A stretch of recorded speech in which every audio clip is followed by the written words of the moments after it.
Сегодня в 9 утра начало свою работу очередное заседание правительства республики. На повестке 32 вопроса.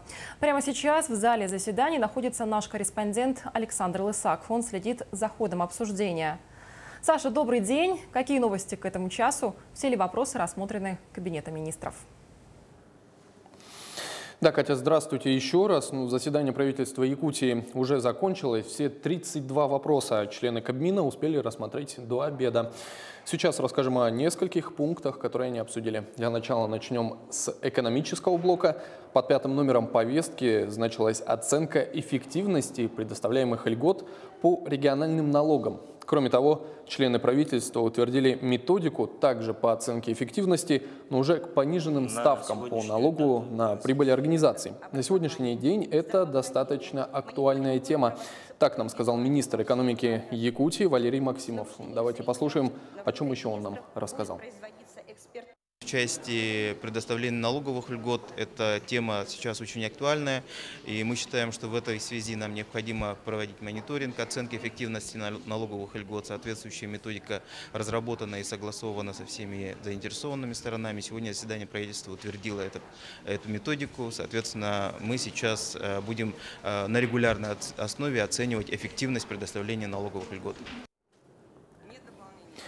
Как мы уже говорили ранее, члены Кабинета министров утвердили порядок обеспечения питанием беременных женщин, кормящих матерей, а также детей до 3 лет. Как нам сообщила заместитель министра здравоохранения Якутии Людмила Вербицкая, в 2015-м на эти цели выделят 320 миллионов рублей. Она также отметила, что эти средства пойдут на покупку питания, а не в качестве денежных выплат.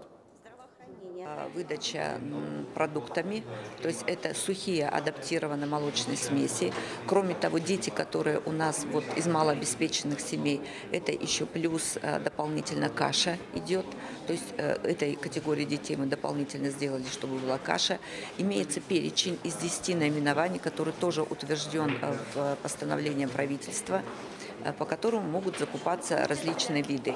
Мы включили туда, когда вот, допустим, у нас будет завод по производству детского кисломолочного продукта, да, то мы включили сейчас тоже в этот проект, в этот порядок, для того, чтобы, когда такое производство будет, мы будем обеспечивать кисломолочными смесями наших детей. Также Кабмин обсудил принципы открытого государственного управления. Так, в будущем планируется интернет-трансляция заседаний правительства. Отметим, что подобная практика внедрена в Госсобрании Ултумен. Кроме того, сегодня на НВК «Саха» состоялась прямая телетрансляция заседания. Следующим вопросом повестки стал порядок распределения субсидий из госбюджета социально ориентированным некоммерческим организациям. Как отметил руководитель Департамента по развитию гражданских инициатив Николай Бугаев, на сегодняшний день в Якутии зарегистрированы около 2000 НКО. Большая часть из них работает в сфере здорового образа жизни и воспитания детей. Также Николай Бугаев рассказал нам о конкретных изменениях для НКО, которые коснутся получения субсидий, а также о размерах денежных грантов. Давайте послушаем. Здесь у нас идет по сторону упрощения. Представляемые документы будут сокращены.